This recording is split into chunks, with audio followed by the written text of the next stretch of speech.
Mark, I just want to know what you guys learned from the Rangers, especially Game 3, about pushback and what you can expect tonight because of that.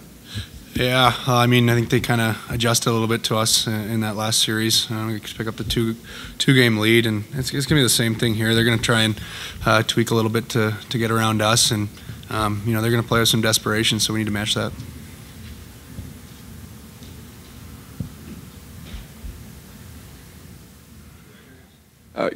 Guy just talked about he thought you guys did a good job of transitioning from offense to defense. For Kyle, I'm curious how you thought that went. It didn't seem like you gave the Penguins that many freebies or odd man rushes at all.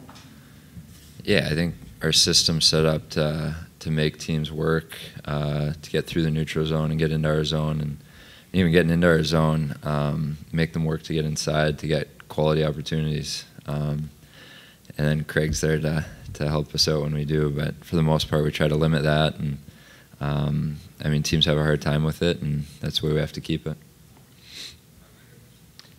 Kyle, I just want to ask you about Erik Karlsson. A couple guys have said they've really been impressed with how he's matured into a leadership role. Was there a moment, or has there been a moment in this playoff where he's gotten up and said anything, or kind of rallied the troops for you guys?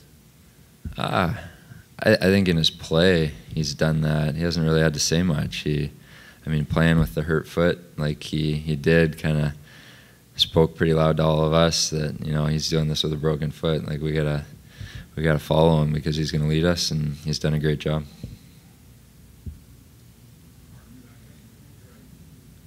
Question for Mark. Power play has been kind of pretty much struggling, 0 for 16, I guess, the last 5 games.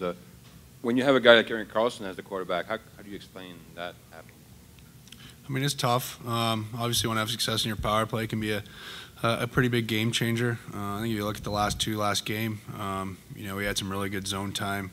We got some looks, but weren't able to execute. But you know, I think it gave us a little bit of momentum. It didn't really hurt us, whereas in the past, I think sometimes some of our power plays really deflate the bench a little bit. So we're just going out there with a game plan, trying to execute it, and if it goes in, it goes in. But at worst, we need to at least generate some momentum.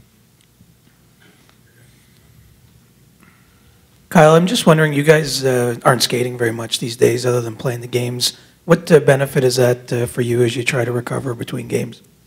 I think it's been huge. It's time of the year.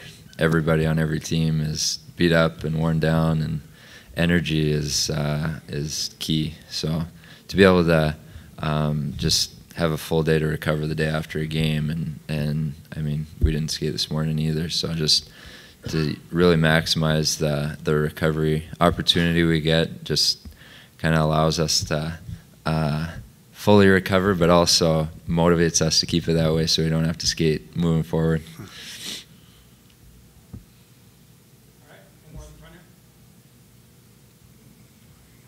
Just a follow-up to that, is it implied that you have to perform well, or is that a kind of a deal you guys made with Guy? We're like, look, give us some time to recoup and we'll play.